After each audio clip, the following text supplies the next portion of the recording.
평안이 가득하기를 소망합니다. 사랑합니다. 축복합니다.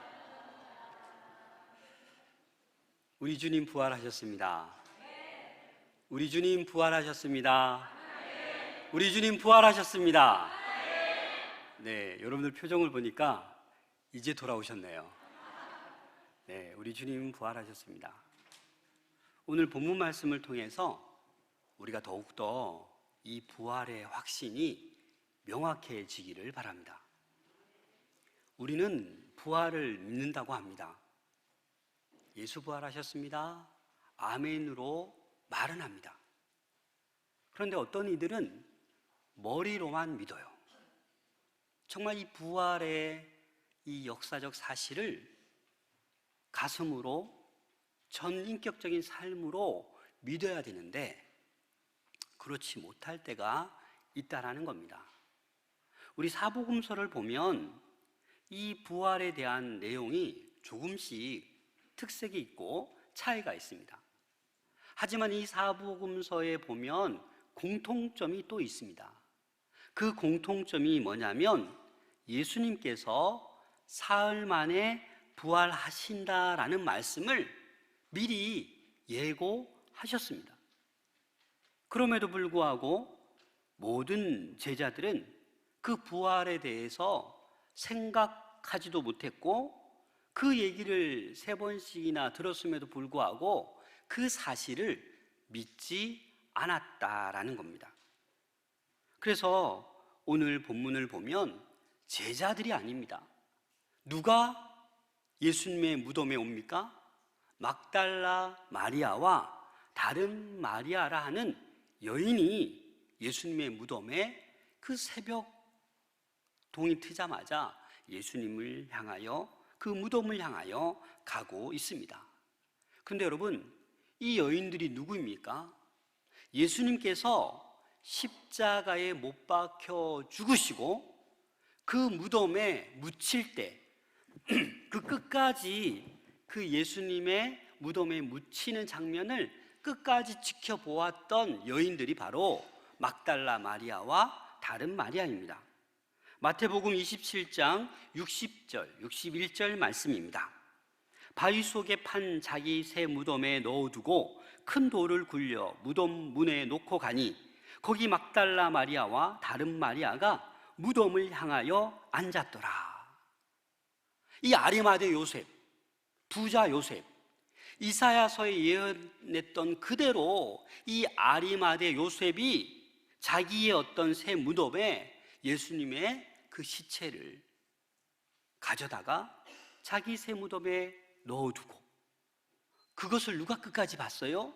이 두 여인이 끝까지 그 자리를 지켰습니다.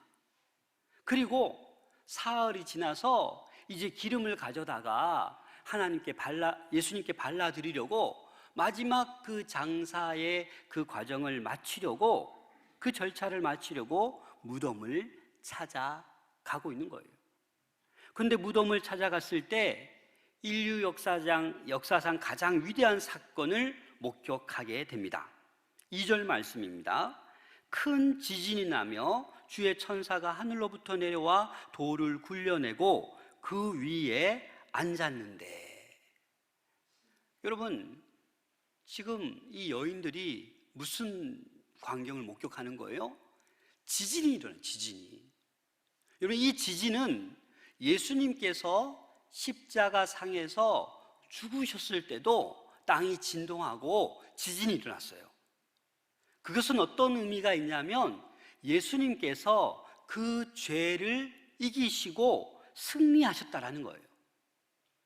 그리고 이 부활하실 때도 또 동일하게 지진이 일어났다라고, 이 지진은 마태복음에만 언급됩니다. 큰 지진이 일어났다. 이 말은 무슨 의미냐면 예수님께서 죽음을 이기시고 승리하셨다라는 거예요. 예수님께서 죽으셨을 때는 죄를 이기시고 승리하셨고, 이 부활의 지진은 그 죽음, 사망을 이기시고 부활하셨다, 승리하셨다라는 것을 상징하고 있는 것입니다. 여러분, 이 돌이 자그마치 2톤 정도 된다고 합니다. 이 돌을 그 누구도 움직일 수가 없어요. 그 당시 로마의 권력, 빌라도의 권력, 그들이 이 경비병들을 많이 세웠어요. 그 누구도 이 시체를 훔쳐가지 못하도록. 대제사장들이 시체를 훔쳐갈 수도 있습니다. 사흘 동안 잘 지켜봐야 됩니다. 라고 했기 때문에 감히 이 경비가 소홀할 수도 없는 거예요. 그런데 그때 지진이 일어나고 천사가 하늘로부터 내려와 그 돌을 굴려내고 그 위에 앉았다라는 겁니다.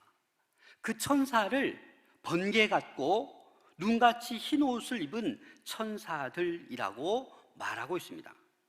그래서 4절 말씀 보시면 지키던 자들이 그를 무서워하여 떨며 죽은 사람과 같이 되었더라.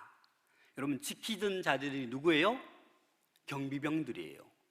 이 경비병들이 그 번개 같은 천사, 흰 눈과 같은 그 천사들을 보고 지금 어떻게 하고 있는 거예요? 떨었어요. 무서워서 벌벌 떨며 어떤 사람과 같이 되었더라? 죽은 사람과 같이 되었더라. 여러분, 이 말은 뭡니까? 기절했다라는 거예요. 너무 무섭고 떨려서 그 모습을 보고 기절하고 말았다라는 겁니다. 5절 말씀에 보면 천사가 여자들에게 말하여 이르되 너희는 무서워하지 말라. 십자가에 못 박히신 예수를 너희가 찾는 줄을 내가 아노라. 여러분, 지금 경비병들도 두려워하고 있죠? 그리고 여인들도 어떻게 하고 있어요? 두려워하고 무서워하고 있어요. 그런데 천사가 누구에게만 지금 말하고 있는 거예요? 여인들에게만 지금 너희는 무서워하지 말라 라고 말하고 있는 거예요. 너희들이 여기에 왜 왔는지 내가 안다. 너희가 지금 예수님을 찾고 있는 줄 나는 안다 라고 여인들의 마음을 진정시키고 여인들의 마음을 위로하고 있는 거예요. 내가 너희들 다 안다. 여기 온 의도까지 내가 다 안다. 걱정하지 말고 무서워하지 말라라고 천사가 지금 막달라 마리아와 다른 마리아에게 지금 말하고 있습니다. 그래서 이 천사는 3가지 말을 합니다. 이 여인들에게. 그 첫 번째는 빈 무덤을 통해 예수님이 살아나셨다라는 것을 보여줍니다. 6절 말씀 같이 읽겠습니다. 시작. 그가 여기 계시지 않고 그가 말씀하시던 대로 살아나셨느니라. 와서 그가 누우셨던 곳을 보라. 여러분, 예수님께서는 말씀하셨던 대로 살아나셨습니다. 어떤 말씀을 하셨습니까? 누가복음 16장, 마태복음 16장, 17장, 20장에 보면 계속해서 내가 십자가에 죽을 것이고 사흘 만에 부활할 것을 미리 얘기하셨어요. 마태, 마가, 누가복음에 이 3번 예고를 다 하십니다.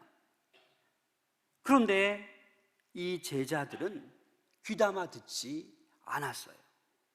아니, 듣고 싶지 않았어요. 왜? 죽는다는 그 사실을 인정하고 싶지 않았던 것입니다. 그래서 우리 마가복음 8장 31절을 같이 한번 읽겠습니다. 시작. 인자가 많은 고난을 받고 장로들과 대제사장들과 서기관들에게 버림받아 죽임을 당하고 사흘 만에 살아나야 할 것을 비로소 그들에게 가르치시되. 여러분, 예수님께서는 가르치기까지 했어요. 너네 잘 기억해라. 내가 그 장로들, 대제사장들, 서기관들에게 구체적으로 버림받고 고난당하고 죽음을 당한 다음에 그것이 끝이 아니다. 사흘 만에 내가 살아날 것이다 라고 가르쳤다라는 거예요. 여러분, 이 가르친 대로, 말씀하신 대로 예수님은 사흘 만에 부활하신 거예요. 우연히 부활하신 게 아니에요. 말씀하신 대로 우리 주님은 예언하신 대로 부활하신 하셨다라는 겁니다. 그 증거로 지금 빈 무덤, 예수님께서 누우셨던 곳을 이 두 여인들에게 보여주는 거예요. 여러분, 왜 빈 무덤을 보여줍니까? 생각해 보세요. 이 막달라 마리아와 다른 마리아는 그 무덤에 들어가는 것을 끝까지 지켜본 두 여인입니다. 그렇죠? 끝까지 지켜봤어요. 그런데 그 무덤이 열려지고 그 누웠던 곳, 빈 무덤을 보여주지 않으면 이 두 여인은 어떻게 되겠습니까? 천사가 예수님 부활하셨다고 해도 나 안 믿어. 봐야지, 무덤을 봐야지. 저기 무덤에 들어가는 거 봤는데 거기에 버텨 앉아 있겠지요. 그렇기 때문에 천사가 지진을 통해서 그 큰 돌 무덤을 열게 하고 그 빈 무덤을 보여주고 있는 것입니다. 예수님은 그 큰 돌 무덤이 열려진 거와 상관없이 벌써 이미 부활하셨어요. 여인들을 위해서 그 돌 무덤을 열게 하신 것입니다. 그리고 여인들에게 무서워하지 말라라고 말씀하고 계시는 것입니다. 그런데 여러분, 유대인 그 사회에서는 이 여인들의 말은 믿지 않습니다. 참으로 얘기해도 거짓말로 여겨지고, 이 여인들은 어떤 증인으로서의 가치, 인정을 받지 못하던 그런 시대였습니다. 그런데 예수님께서 누구를 들어 지금 부활의 소식을 알리고자 합니까? 두 여인들을 지금 통하여 예수님의 부활 사실을 제자들에게 알리라고 그렇게 말씀하고 있습니다. 더 나아가서 제자들이 갈릴리에서 예수님을 만나게 될 것을 가서 전하도록 말씀하십니다. 우리 7절 말씀 함께 읽겠습니다. 시작. 또 빨리 가서 그의 제자들에게 이르되 그가 죽은 자 가운데서 살아나셨고 너희보다 먼저 갈릴리로 가시나니 거기서 너희가 배우리라 하라. 보라, 내가 너희에게 일렀느니라 하거늘. 여러분, 여기서 뭐라고 얘기하냐면 천사들이 어떻게 가라고요? 빨리 가라고. 빨리 가서 죽은 자 가운데에서 살아난 이 부활의 소식을 제자들에게 빨리 가서 전하라라는 것입니다. 죽은 자 가운데서 살아나셨다. 또 하나는 너희보다 먼저 갈릴리로 가셔서 기다리고 있을 거다라는 이 중요한 임무, 사명을 이 여인들에게 전하고 있는 거예요. 여러분들 같으면 어떻게 하겠습니까? 이 여인은 이 말을 듣고 어떻게 하냐면 8절 말씀 보세요. 그 여자들이 무서움과 큰 기쁨으로 빨리 무덤을 떠나 제자들에게 알리려고 어떻게 할세? 다름질할세. 여러분, 이게 참 중요한 것 같아요. 빨리 가라고 하니까 여전히 천사들을 보고 무서운 마음도 있고, 예수님 빈 무덤 보니까 부활하신 거 맞네, 큰 기쁨이 있어요. 무서움과 큰 기쁨이 있지만 빨리 가라니까 이 두 여인은 어떻게 하고 있어요? 다름박질하고 다름박질 뛰어가고 있는 거예요. 여전히 내 안에 두려움은 있지만, 무서움은 있지만 그 기쁜 소식이 너무나도 커서 이 사실을 빨리 제자들에게 가서 알리고자 다름박질하고 있다라는 겁니다. 이 두 여인처럼 우리도 달려야 하는 거예요. 우리도 이 부활의 사실을 믿는다라면 이 부활의 기쁜 소식, 복음을 들고 증인으로서의 삶을 우리는 달려가야 하는 것입니다. 여러분, 사람마다 정해진 기한이 있습니다. 사람마다 시간표가 있어요. 그렇잖아요? 그건 우리가 알 수 없어요. 언제 우리 주님께서 우리의 기한이 다했다라고 말씀하실지 몰라요. 저도 최근에 어떤 목사님이 일본에 가셨다가 주무시러 들어가셨는데 심장마비로 돌아가셨어요. 너무 안타깝더라고요. 젊으신 분인데. 여러분, 우리에게는 시간이 많은 게 아니에요. 그래서 이 부활의 기쁜 소식을 우리는 빨리 신속히 전달해야 하는 것입니다. 그래서 디모데후서 4장 2절 말씀에 보면 너는 말씀을 전파하라. 때를 얻든지 못 얻든지 항상 힘쓰라 라고 말씀하고 있는 거예요. 때를 얻어야만 전하는 것이 아니라 때를 못 얻어도 우리는 항상 이 부활의 기쁜 소식을 빨리 다름쥐박질하면서 그 복음을 전해야 하는 것입니다. 그것이 우리가 입으로만 머리로만 하는 부활을 믿습니다라는 것이 아니라 전 인격적으로 우리의 삶을 다 투자해서 이 부활의 기쁜 소식을 전하는 이 두 여인과 같은 그런 믿음의 사람이 되는 것입니다. 이 두 천사는 지금 인류의 가장 위대한 그 역사적 사건을 목격했고 천사를 만나는 복을 누렸어요. 또 천사들로부터 부활하셨다라는 소식을 들은 축복을 이 두 여인은 누리고 있는 거예요. 그 누구보다도 최초로 빈 무덤을 보고 부활의 소식을 들은 두 여인입니다. 그런데 이들에게 지금 더 큰 복이 기다리고 있어요. 그게 무엇입니까? 지금까지는 천사가 말해서 지금 달려가고 있는 거예요. 천사가 말해서 무서움과 또 기쁨을 가지고 달려가고 있는 거예요. 그런데 그 달려가고 있는데 누구를 만납니까? 예수님을 만나는 거예요. 이게 더 큰 축복이에요. 자, 우리 9절 말씀을 함께 읽겠습니다. 시작. 예수께서 그들을 만나 이르시되 평안하냐 하시거늘 여자들이 나아가 그 발을 붙잡고 경배하니. 그 천사의 말을 듣고 이 부활의 소식을 전하려고 여전히 두려움도 있었지만 그 기쁨을 가지고 열심히 달려가고 있는데 예수님을 직접 만나는 복을 누리고 있는 거예요. 그래서 예수님께서 그들을 직접 만나서 뭐라고 말씀하십니까? 평안하냐? 평안하냐? 여러분들 평안하십니까? 오늘 본문에서는 평안하냐? 의문문으로 쓰였지만 원문을 보니까 이 평안하냐가 의문문으로 쓰인 것이 아니라 명령문으로 쓰였어요. 어떻게 명령문으로 쓰였냐? 이 평안하냐라는 단어가 헬라어로 카이레테라는 단어를 쓰는데 이 의미는 기뻐하라라는 의미가 있어요. 기뻐하라.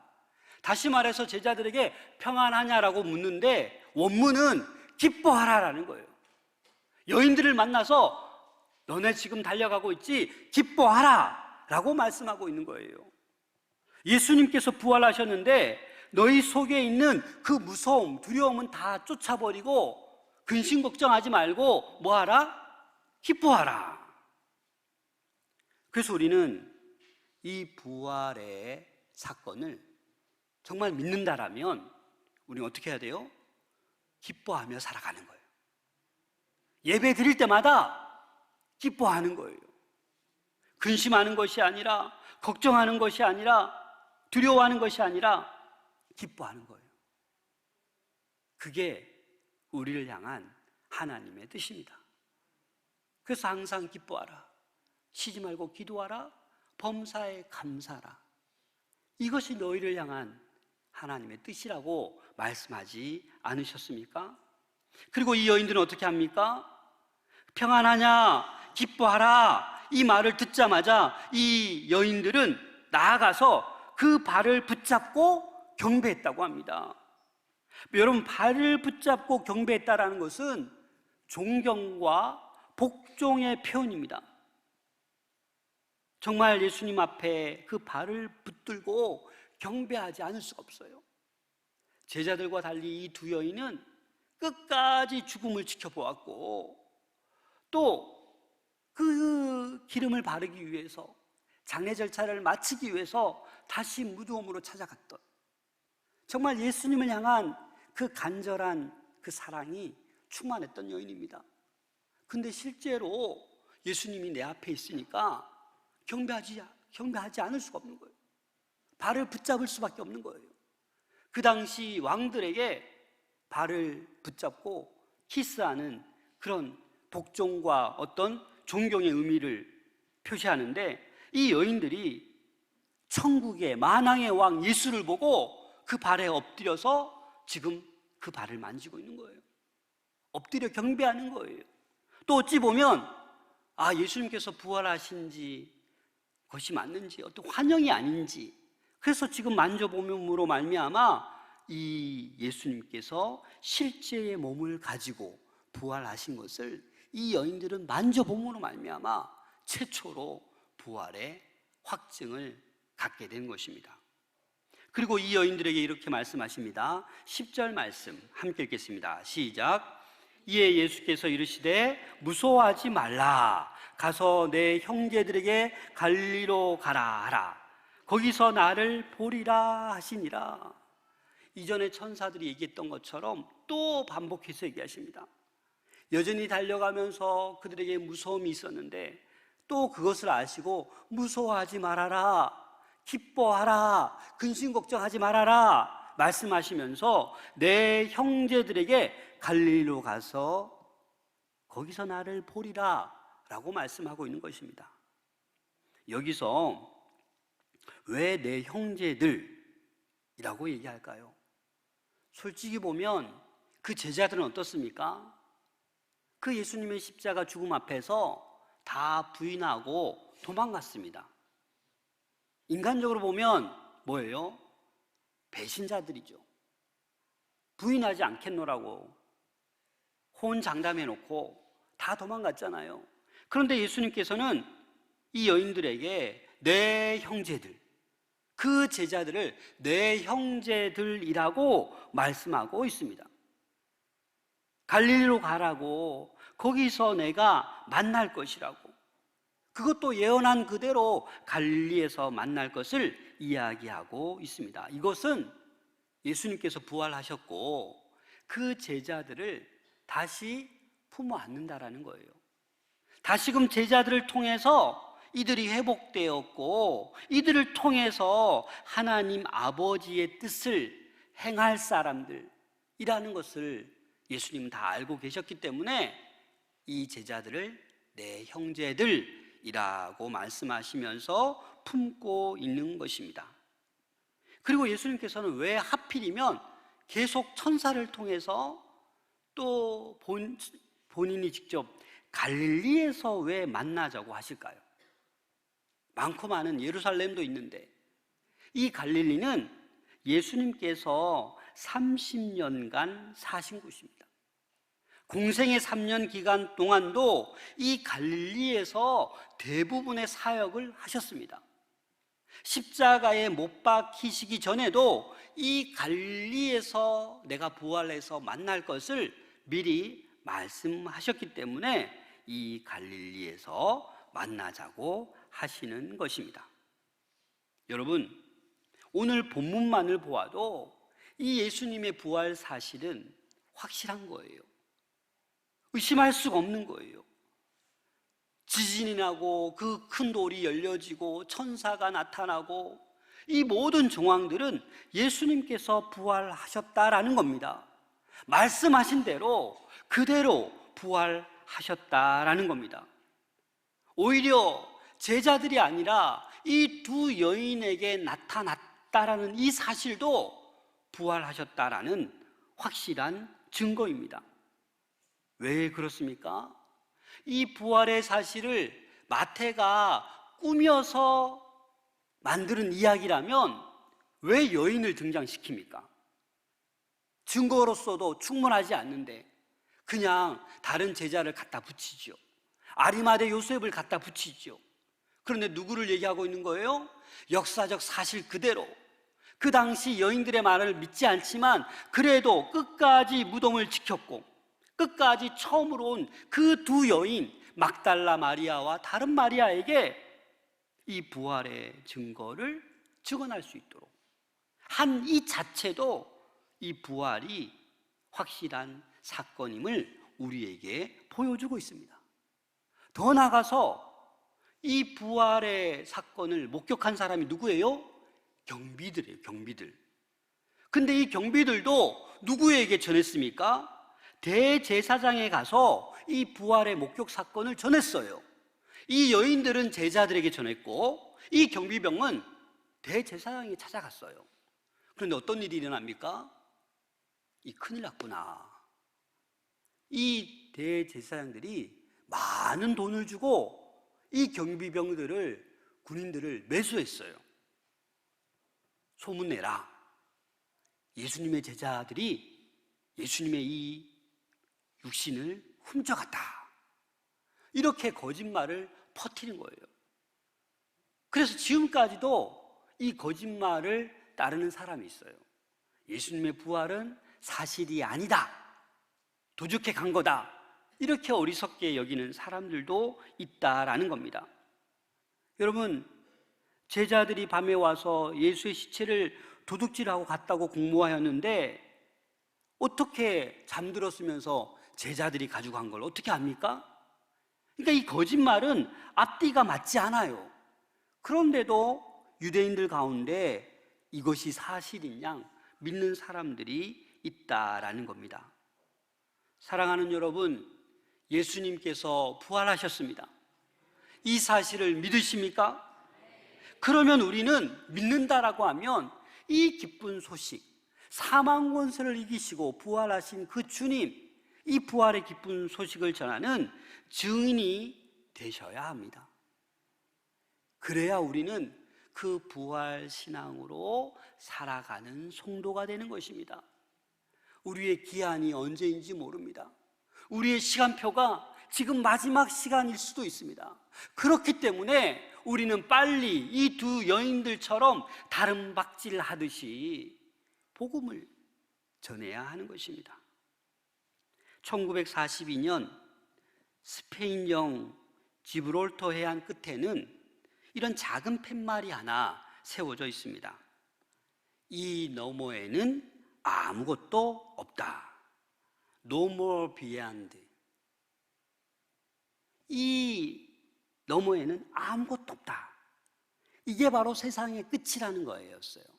그런데 우리가 잘 알다시피 1992년에 크리스토퍼 콜럼버스가 신대륙을 발견했습니다. 그렇죠? 그런 다음에 이 편말을 바꿨어요. no를 빼고 이 너머에 더 많은 것들이 있다. more beyond. 더 많은 것들이 있다. 이것이 끝인 줄 알았는데 신대륙을 발견한 거예요. 그래서 이 너머에는 더 많은 것들이 있다라고 그 편말을 바꾸었습니다. 사랑하는 여러분, 예수님께서 부활하시기 전까지는 죽음이 끝이라고 생각했어요. 다들 죽으면 끝이다. 육신으로 돌아간다. 하지만 이 부활을 통해서 죽음이 끝이 아님을 보여주셨어요. 그래서 우리는 죽음을 당하면 슬퍼하고 절망했지만 이 부활 신앙을 가지고 있는 사람은 죽음을 당해도 슬퍼하지 않습니다. 절망하지 않습니다. 죽음 앞에서 기뻐할 수 있고 저 천국 소망이 우리에게 있기 때문입니다. 그래서 여러분, 이 참된 부활 신앙을 소망할 수 있기를 부탁드립니다. 그래서 고난이 와도, 염려가 있어도, 걱정이 있어도, 세상에 암울한 그런 소식이 있어도 우리는 이 부활 신앙을 소유하고 있다면 어떤 상황 속에서도 기뻐할 수 있게 되는 것입니다. 그런데 이 제자들이 갈릴리에서 드디어 예수님을 만났습니다. 만났는데 여러분, 어떻게 되었을까요? 제자들이 그 부활의 예수님을 보고 기뻐하고 감격했을까요? 오늘 본문 16절, 17절 말씀 함께 읽겠습니다. 시작. 11 제자가 갈릴리에 가서 예수께서 지시하신 산에 이르러 예수를 배웁고 경배하나 아직도 의심하는 사람들이 있더라. 여러분, 부활을 믿는다라고 하고 예배를 드리면서 아직도 부활을 제자들처럼 의심하고 있지는 않습니까? 정말 내가 죽으면 부활하는 거 맞나? 라고 생각하시는 분 없으십니까? 제자들도 여전히 그 부활하신 몸을 보고도 지금 의심하고 있다라고 말씀하고 있습니다. 이 의심이 완전히 사라지는 계기는 이 제자들에게 성령이 임했을 때 부활의 그 확신이 머리로만이 아니라 전인격적으로 이 가슴으로 이 부활의 확신이 있었기 때문에 어떠한 핍박 속에서도 기뻐하며 복음을 전하는 제자들이 되었습니다. 사랑하는 여러분, 전인격적으로 이 부활 사건을 믿으시길 바랍니다. 예수님 부활하셨습니다. 말씀하신 대로 그대로 부활하셨습니다. 그래서 부활의 사건을 여러분들 철저히 믿으시고 복음을, 이 부활의 사건을 증거하는 증인의 삶을 살아갈 수 있는 우리 모두가 될 수 있기를 소망합니다. 이제 부활절 이후에 기쁨의 50일을 우리가 보냅니다. 성령 강림 주일 때까지 이른 양과 함께하는 기쁨 나눔 주일을 전인격적으로 이 부활 소망을 붙들고 기뻐하며 복음을 전하는 우리 모두가 될 수 있기를 소망합니다. 기도하겠습니다.